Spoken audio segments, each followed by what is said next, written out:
ರಾಜ್ಯ ಬಿಜೆಪಿಗೆ ಬೂಸ್ಟ್ ಕೊಡ್ತಾರಾ ರಾಷ್ಟ್ರೀಯ ಅಧ್ಯಕ್ಷರು.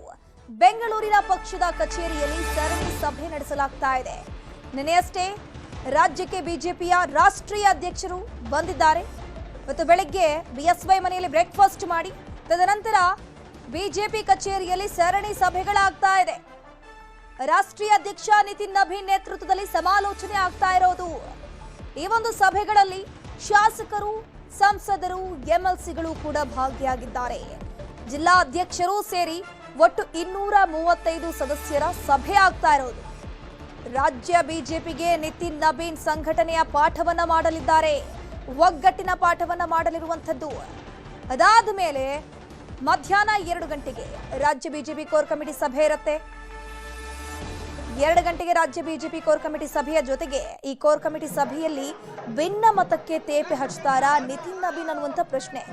ರಾಜ್ಯಾಧ್ಯಕ್ಷ ಆಯ್ಕೆ ಸಂಬಂಧ ಇವತ್ತೇ ನಿರ್ಧಾರ ಆಗುತ್ತಾ ಅನ್ನುವಂಥ ಪ್ರಶ್ನೆ ಉದ್ಭವ ಆಗಿದೆ. ಇಡೀ ದಿನ ಬಿಡುವಿಲ್ಲದೆ ನಿತಿನ್ ನಬೀನ್ ಕಾರ್ಯಕ್ರಮ ಇರೋದು, ಬ್ಯಾಕ್ ಟು ಬ್ಯಾಕ್ ಮೀಟಿಂಗ್ಸ್ಗಳಿರೋದು. ಬೆಳಗ್ಗೆ ಬಿಎಸ್ವೈ ಮನೆಯಲ್ಲಿ ಉಪಹಾರ ಸೇವನೆಯಾಗುತ್ತೆ. ಉಪಹಾರ ಸೇವನೆಯ ಬಳಿಕ ಕಾಡು ಮಲ್ಲೇಶ್ವರ ದೇಗುಲದಲ್ಲಿ ವಿಶೇಷ ಪೂಜೆಯನ್ನ ನಿತಿನ್ ನಬೀನ್ ಸಲ್ಲಿಸಿದ್ದಾರೆ. ಅದಾದ ಮೇಲೆ ಈಗ ಬಿಜೆಪಿಯ ಕಚೇರಿಯಲ್ಲಿ ಬ್ಯಾಕ್ ಟು ಬ್ಯಾಕ್ ಮೀಟಿಂಗ್ಗಳಾಗ್ತಾ ಇದೆ. ಒಂದ್ ಕಡೆ ಒಗ್ಗಟ್ಟಿನ ಮಂತ್ರವನ್ನ ಜಪಿಸಲಿದ್ದಾರೆ, ಅದರ ಜೊತೆಗೆ ಭಿನ್ನಮತ ಶಮನ ಆಗುವಂತಹ ಎಲ್ಲ ಲಕ್ಷಣಗಳು ಕೂಡ ಕಾಣಿಸ್ತಾ ಇದೆ. ಭಿನ್ನಮತಕ್ಕೆ ಮದ್ದರಿತಾರ ಅನ್ನುವಂಥ ಪ್ರಶ್ನೆಗೆ ಉತ್ತರ ಸಿಗಬೇಕಿದೆ. ಅದಾದ ಮೇಲೆ ಬಿಜೆಪಿಯ ಸಾರಥಿ ಅನ್ನುವಂಥ ಒಂದು ವಿಚಾರ ಏನಿದೆ, ಸಾಕಷ್ಟು ಚರ್ಚೆಗೂ ಕೂಡ ಗ್ರಾಸ ಆಗಿತ್ತು. BY ವಿಜಯೇಂದ್ರ ಅವರ ಬದಲಾವಣೆ ಆಗಬೇಕು ಅನ್ನುವಂತಹ ಆಗ್ರಹ ಕೇಳಿ ಬರ್ತಾ ಇತ್ತು. ಸೊ ಈ ಒಂದು ಸಾರಥಿ ಬದಲಾವಣೆ ವಿಚಾರಕ್ಕೆ ಸಂಬಂಧಪಟ್ಟಂತೆ ಇವತ್ತು ಚರ್ಚೆ ಆಗಬಹುದಾ? ಸಭೆಯಲ್ಲಿ ನಿರ್ಧಾರವನ್ನು ನಿತಿನ್ ನಬೀನ್ ಕೈಗೊಳ್ತಾರಾ?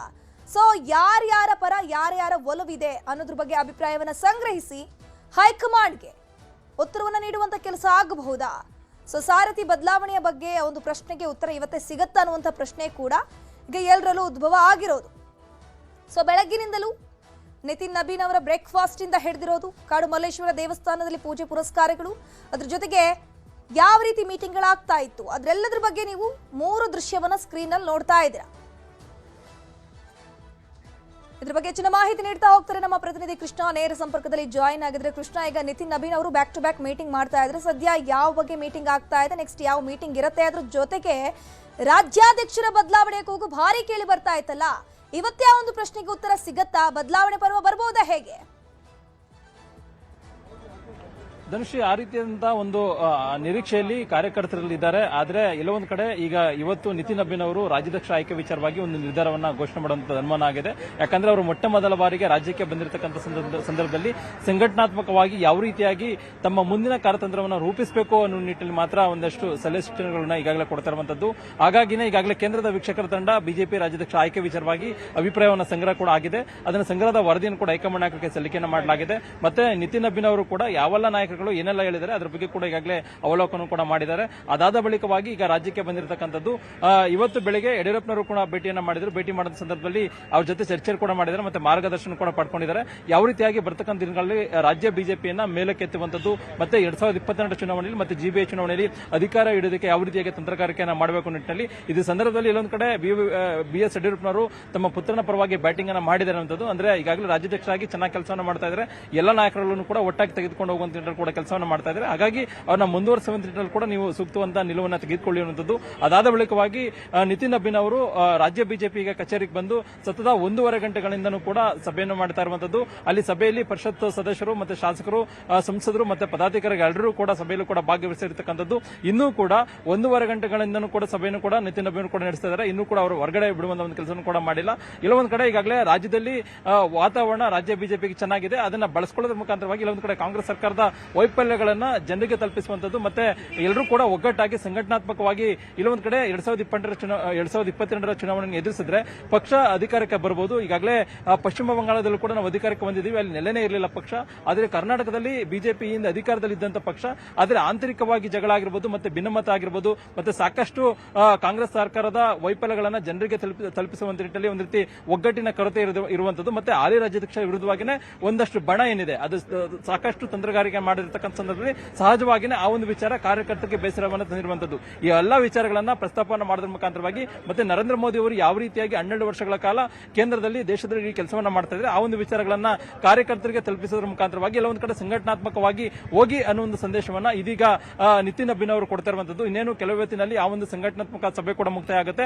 ಅದಾದ ಬಳಿಕವಾಗಿ 2 ಗಂಟೆಯಲ್ಲಿ 2 ಗಂಟೆಗೆ ಸಭೆ ಶುರು ಆಗುತ್ತೆ. ರಾಜ್ಯದ ಬಿಜೆಪಿ ಕೋರ್ ಕಮಿಟಿ ಸಭೆ. ಆ ಒಂದು ಸಭೆಯಲ್ಲಿ ಕೋರ್ ಕಮಿಟಿಯನ್ನ ಪುನರಚನೆಯನ್ನು ಮಾಡುವಂತದ್ದು ಮತ್ತೆ ಯುವಕರಿಗೆ ಆದ್ಯತೆಯನ್ನು ಕೊಡುವಂತದ್ದು, ಅದ್ರ ಜೊತೆಗೆ ಬರ್ತಕ್ಕಂಥ 2028 ಚುನಾವಣೆ ಮತ್ತೆ ಜಿಬಿಐ ಚುನಾವಣೆಗೆ ಯಾವ ರೀತಿಯಾಗಿ ತಂತ್ರಗಾರಿಕೆಯನ್ನು ಮಾಡೋದ್ರ ಮುಖಾಂತರವಾಗಿ ಒಂದು ರೂಟ್ ಮ್ಯಾಪ್ ಅನ್ನ ಸಿದ್ಧಪಡಿಸಿಕೊಂಡು ಕಾಂಗ್ರೆಸ್ ಸರ್ಕಾರದ ವೈಫಲ್ಯಗಳು ಮತ್ತೆ ಕಾಂಗ್ರೆಸ್ನ ಆಂತರಿಕ ಬೇಗುದಿ ಆಗಿರಬಹುದು ಮತ್ತೆ ರಾಜ್ಯದ ಜನರಿಗೆ ಒಂದು ಜವಾಬ್ದಾರಿಯುತವಾಗಿ ಪ್ರತಿಪಕ್ಷವಾಗಿ ಬಿಜೆಪಿ ಹೊರಮುವಂತ ನಿಟ್ಟಿನಲ್ಲಿ ಯಾವೆಲ್ಲ ತಂತ್ರಗಾರಿಕೆಯನ್ನ ಮಾಡಬೇಕು ಅನ್ನೋ ನಿಟ್ಟಿನಲ್ಲಿ ಕೂಡ ರಾಜ್ಯದ ಕೋರ್ ಕಮಿಟಿ ಸಭೆಯಲ್ಲಿ ಚರ್ಚೆ ಮಾಡೋದಕ್ಕೂ ಕೂಡ ಮುಂದಾಗಿದ್ದಾರೆ. ಮತ್ತೆ ಕರ್ನಾಟಕದ ವಿಚಾರವಾಗಿ ರಾಜ್ಯ ಬಿಜೆಪಿಯನ್ನ ಯಾವ ರೀತಿಯಾಗಿ ಮುಂದಿನ ದಿನಗಳಲ್ಲಿ ಮೇಲೆ ಕೆತ್ಕೋಬೇಕು ಆ ಒಂದು ನಿಟ್ಟಿನಲ್ಲಿ ಪ್ರಧಾನಿ ನರೇಂದ್ರ ಮೋದಿ ಅವರು ಮತ್ತೆ ಕೇಂದ್ರ ಗೃಹ ಸಚಿವರಾಗಿರ್ತಕ್ಕಂಥ ಅಮಿತ್ ಶಾ ಅವರು ಏನು ಸಂದೇಶವನ್ನ ಕೊಟ್ಟಿದ್ದಾರೆ ಆ ಒಂದು ಸಂದೇಶವನ್ನ ರಾಜ್ಯದ ನಾಯಕರಿಗೆ ಈಗಾಗಲೇ ತಲುಪಿಸುವ ನಿಟ್ಟಿನಲ್ಲಿ ಕೂಡ ನಿತಿನ್ ಅಭಿನವ್ ಅವರು ಕೂಡ ಮುಂದಾಗಿದ್ದಾರೆ. ಹಾಗಾಗಿನೇ ನಿತಿನ್ ಅಭಿನವ್ ಅವರ ಈ ಒಂದು ಭೇಟಿ ಮತ್ತೆ ಸಭೆಗಳು ಅತ್ಯಂತ ಮಹತ್ವನ ಪಡ್ಕೊಂಡಿದೆ ರಾಜ್ಯ ಬಿಜೆಪಿಯ ಪಾಲಿಗೆ. ಒಂದ್ ಕಡೆಗೆ ಈಗಾಗಲೇ ವಿಜೇಂದ್ರ ಅವರು ಬದಲಾವಣೆ ಆಗ್ತಾರೆ ಅನ್ನೋ ಚರ್ಚೆ ರಾಜ್ಯ ಬಿಜೆಪಿಯಲ್ಲಿ ಆಗ್ತಾ ಇದ್ರು ಕೂಡ ಇಲ್ಲ ಒಂದ್ ಕಡೆ ಬರ್ತಕ್ಕಂಥ ದಿನಗಳಲ್ಲಿ ಹೈಕಮಾಂಡ್ ನಾಯಕರು ಕೂಡ ಅದನ್ನ ಗೊಂದಲವನ್ನು ಸರಿಪಡಿಸೋದು ಕೂಡ ಈಗಾಗಲೇ ಮಧ್ಯಪ್ರವೇಶವನ್ನು ಕೂಡ ಮಾಡಿದ್ದಾರೆ. ಹಾಗಾಗಿ ನಿತಿನ್ ಅಭಿನವ್ ಅವರು ಈಗ ರಾಜ್ಯಕ್ಕೆ ಬಂದು ಸಭೆಯನ್ನ ಮಾಡೋದ್ರ ಮುಖಾಂತರವಾಗಿ ಮುಂದೆ ಯಾವ ರೀತಿಯಾಗಿ ಕಾರ್ಯತಂತ್ರವನ್ನು ಮಾಡಬೇಕು ನಿಟ್ಟಿನಲ್ಲಿ ಕೂಡ ಚರ್ಚೆ ಕೂಡ ಮಾಡ್ತಿರುವಂತದ್ದು. ವಿಶೇಷವಾಗಿ ಧನುಶ್ರೀ ಇಷ್ಟು ದಿನಗಳ ಕಾಲ ಯಾವುದೇ ಒಂದು ಸಭೆಗಳಿಗೂ ಕೂಡ ಬಿಜೆಪಿ ರೆಬಲ್ ತಂಡ ಸಭೆಗೆ ಬರ್ತಾ ಇರಲಿಲ್ಲ. ಆದ್ರೀಗ ಇವತ್ತಿನ ಸಭೆಗೆ ನಿತಿನ್ ಅಭಿನವ್ ಅವರ ಸಭೆಗೆ ರೆಬಲ್ ಬಣದ ನಾಯಕರಾಗಿರ್ತಕ್ಕಂಥ ರಮೇಶ್ ರೆಬಲ್ ತಂಡ ಆಲ್ರೆಡಿ ಬಂದ್ ಆಗಿದೆ. ಬಟ್ ಅವ್ರ ಜೊತೆ ಈಗ ನಿತಿನ್ ಅಭಿನವ್ ಅವರು ಸಪರೇಟ್ ಆಗಿ ಕರೆದು ಮೀಟಿಂಗ್ ಮಾಡಿ ಮಾತುಕತೆ ಮಾಡುವಂತದ್ದು, ಒಗ್ಗಟ್ಟಿನ ಜಪ ಮಾಡುವಂತ ಕೆಲಸ ಏನಾದ್ರೂ ಇವತ್ತು ಆಗಬಹುದಾ? ಈ ಒಂದು ಬಂಡಾಯ ಏನಿತ್ತು ನೋಡಿ, BY ವಿಜೇಂದ್ರ ವಿರುದ್ಧವಾಗಿ ಏನೋ ಒಂದು ಮಾತುಗಳನ್ನ ಆಡ್ತಿದ್ರು ನೋಡಿ, ಅದಕ್ಕೆ ಫುಲ್ ಸ್ಟಾಪ್ ಇಡುವಂತ ಕೆಲಸ ಇವತ್ತೇ ಆಗಬಹುದಾ? ಹೇಗೆ? ಖಂಡಿತವಾಗ್ಲೂ ಆ ರೀತಿಯಿಂದ ನಿರೀಕ್ಷೆ ಇರುವಂತದ್ದು ಧನುಶ್ರೀ. ಯಾಕಂದ್ರೆ ಈಗಾಗಲೇ ಕೇಂದ್ರದ ವೀಕ್ಷಕರ ತಂಡ ಮೊನ್ನೆ ದಿನ ರಾಜ್ಯಕ್ಕೆ ಬಂದಂತ ಸಂದರ್ಭದಲ್ಲೇ ವೀಕ್ಷಕರ ತಂಡದ ಮುಂದೆ ರಮೇಶ್ ಜಾರಕಿಹೊಳಿ ತಮ್ಮ ಅಭಿಪ್ರಾಯವನ್ನು ಕೂಡ ವ್ಯಕ್ತಪಡಿಸಿದ್ದಾರೆ. ವಿಜೇಂದ್ರ ಅವರು ಅದಕ್ಕೆ ಯೋಗ್ಯರಲ್ಲ, ಅವ್ರನ್ನ ಬದಲಾವಣೆ ಮಾಡಬೇಕು. ಒಂದ್ ವೇಳೆ ಬದಲಾವಣೆ ಮಾಡದಾದಲ್ಲಿ ಸೋಮಣ್ಣನಂತ ಅವರು ಅಥವಾ ಯಡಿಯೂರಪ್ಪನವರ ಮತ್ತೊಮ್ಮೆ ಕರೆತಂದ್ರೆ ನೇಮಕವನ್ನು ಮಾಡಿ ಅನ್ನೋ ಒಂದು ಅಭಿಪ್ರಾಯವನ್ನು ಕೂಡ ರಮೇಶ್ ಜಾರಕಿಹೊಳಿ ಮಂಡಿಸಿದ್ದಾರೆ. ಆದ್ರೀಗ ಬಿಜೆಪಿ ರಾಷ್ಟ್ರೀಯ ಅಧ್ಯಕ್ಷರಾಗಿರ್ತಕ್ಕಂಥ ನಿತಿನ್ ಅಭಿನವ್ ಅವರು ಹೊಸದಾಗಿ ಆಯ್ಕೆಯಾಗಿ ರಾಜ್ಯಕ್ಕೆ ಬಂದಂತ ಸಂದರ್ಭದಲ್ಲಿ ಸಹಜವಾಗಿಯೇ ಅವ್ರ ಸಭೆಗೆ ಬಂದಿಲ್ಲ ಅಂತಂದ್ರೆ ಅದು ಬೇರೆ ರೀತಿಯಾಗಿ ವಿವಾದಕ್ಕೆ ಗುರಿ ಆಗುತ್ತೆ. ಮತ್ತೆ ಬರುವಂತ ದಿನಗಳಲ್ಲಿ ಕೂಡ ರಾಷ್ಟ್ರೀಯ ನಾಯಕರ ಕೆಂಗಣಿಗೆ ಗುರಿ ಆಗಬೇಕಾಗುತ್ತೆ ಅನ್ನೋ ಕಾರಣಕ್ಕೋಸ್ಕರವಾಗಿಯೇ ರಮೇಶ್ ಜಾರಕಿಹೊಳಿ ಮತ್ತೆ BP ಹರೀಶ್ ಅವರು ಇವತ್ತಿನ ಸಭೆಗೆ ಕೂಡ ಭಾಗವಹಿಸಿದ್ದಾರೆ. ಇಲ್ಲೊಂದು ಕಡೆ ಒಂದ್ ರೀತಿ ಒಗ್ಗಟ್ಟಿನಿಂದ ಹೋಗುವಂತ ನಿಟ್ಟಿನಲ್ಲಿ ಹೈಕಮಾಂಡ್ ನಾಯಕರು ಕೂಡ ಎದುರು ನೋಡ್ತಿರುವಂತದ್ದು ರಾಜ್ಯ ಬಿಜೆಪಿಯಲ್ಲಿ. ಯಾಕಂದ್ರೆ ರಾಜ್ಯ ಬಿಜೆಪಿ ಆಂತರಿಕ ಭಿನ್ನಮತ ಹೈಕಮಾಂಡ್ ನಾಯಕರು ಕೂಡ ಗಮನಕ್ಕದಲ್ಲಿದೆ. ಹಾಗಾಗಿ ಈಗಾಗಲೇ ಒಂದ್ ಕಡೆ ಕಾಂಗ್ರೆಸ್ ಸರ್ಕಾರ ದೊಡ್ಡ ಮಟ್ಟದಲ್ಲಿ CM ಸಿದ್ದರಾಮಯ್ಯ ಮತ್ತೆ DK ಶಿವಕುಮಾರ್ ಅವರು ಪ್ರಬಲವಾಗಿ 2022 ಚುನಾವಣೆಗೆ ಗೆಲ್ಲುವಂತ ನಿಟ್ಟಿನಲ್ಲಿ ಕೂಡ ತಂತ್ರಗಾರಿಕೆಯನ್ನು ಮಾಡಿದ್ದಾರೆ. ಅದನ್ನು ಎದುರಿಸಬೇಕು ಅಂತಂದ್ರೆ ರಾಜ್ಯ ಬಿಜೆಪಿಗೆ ಒಂದು ಸಮರ್ಥವಾದಂತಹ ನಾಯಕತ್ವ ಬೇಕಾಗುತ್ತೆ. ಆ ಒಂದು ಕಾರಣಕ್ಕೋಸ್ಕರವಾಗಿ ಒಗ್ಗಟ್ಟಿನ ಮಂತ್ರವನ್ನ ಜಪಿಸುವಂತ ನಿಟ್ಟಿನಲ್ಲಿ ಇವತ್ತಿನ ಸಭೆ ಅತ್ಯಂತ ಮಹತ್ವವನ್ನು ಪಡ್ಕೊಂಡಿದೆ. ಅದಕ್ಕೆ ಪೂರಕವಾಗಿಯೇ ಒಂದಷ್ಟು ಸಲಹೆ ಸೂಚನೆಗಳನ್ನ ಇದೀಗ ನಿತಿನ್ ಅಭಿನವ್ ಅವರು ಕೊಡ್ತಿರುವಂತದ್ದು. ಇನ್ನೇನು ಸಭೆ ಮುಗಿದ ಬಳಿಕವಾಗಿ ಒಂದು ಸ್ಪಷ್ಟವಾದಂತಹ ಒಂದು ನಿರ್ಧಾರವನ್ನ ಘೋಷಣೆಯನ್ನ ಮಾಡೋದ್ರ ಮುಖಾಂತರವಾಗಿ ಆ ಒಂದು ನಿರ್ಧಾರದಂತೆ ಮುಂದಿನ ದಿನಗಳಲ್ಲಿ ಯಾವ ರೀತಿಯಾಗಿ ಸಂಘಟನೆಯನ್ನ ಮಾಡಬೇಕು ನಿಟ್ಟಿನಲ್ಲೂ ಕೂಡ ಈಗಾಗಲೇ ರಾಜ್ಯದ ನಾಯಕರು ಕೂಡ ಮುಂದಾಗಿದ್ದಾರೆ. ಮತ್ತೆ ರಾಜ್ಯದ ನಾಯಕರು ಕೂಡ ನಿತಿನ್ ಅಭಿನವ್ ಅವರ ಮೇಲೆ ಬೇರೆ ಬೇರೆ ಒಂದು ಅಭಿಪ್ರಾಯವನ್ನು ಕೂಡ ವ್ಯಕ್ತಪಡಿಸಿದ್ದಾರೆ. ಅಂದ್ರೆ ಯುವಕರು ಏನ್ ಬೇಕಾದ್ರೂ ನಿರ್ಣಯವನ್ನು ತೋರಬಹುದು ಅನ್ನುವಂಥದ್ದು. ಆದ್ರೆ ಇವತ್ತಿನ ಸಭೆಯಲ್ಲಿ ಕಡಾಖಂಡಿತವಾಗಿ ನಿತಿನ್ ಅಭಿನವ್ ಅವರು ಹೇಳಿರುವಂತದ್ದು ಎಲ್ಲರೂ ಕೂಡ ಒಗ್ಗಟ್ಟಾಗಿ ಹೋಗಿ ಮತ್ತೆ ಸಂಘಟನಾತ್ಮಕವಾಗಿ ಪಕ್ಷವನ್ನ ಸದೃಢಗೊಳಿಸಿ ಮತ್ತೆ ಚುನಾವಣೆಯನ್ನು ಗೆಲ್ಲುವಂತ ನಿಟ್ಟಿನಲ್ಲಿ ಕೆಲಸವನ್ನ ಮಾಡಿ ಯಾವುದೇ ಪ್ರತಿಷ್ಠೆ ಭಿನ್ನಮತವನ್ನು ಹೊರಗಡೆ ಇಟ್ಟು ಎಲ್ಲರೂ ಕೂಡ ಒಟ್ಟಾಗಿ ಹೋಗಿ ಅನ್ನೊಂದು ಖಡಕ್ ಸಂದೇಶವನ್ನ ಇವಾಗಿನ ಸಭೆಗೆ ಈಗಾಗಲೇ ನಿತಿನ್ ಅಭಿನವ್ ಅವರು ಕೊಟ್ಟಿರುವಂತದ್ದು. ಧನುಶ್ರೀ, ಥ್ಯಾಂಕ್ ಯು ಕೃಷ್ಣ ತಮ್ಮೆಲ್ಲ ಮಾಹಿತಿಗಾಗಿ.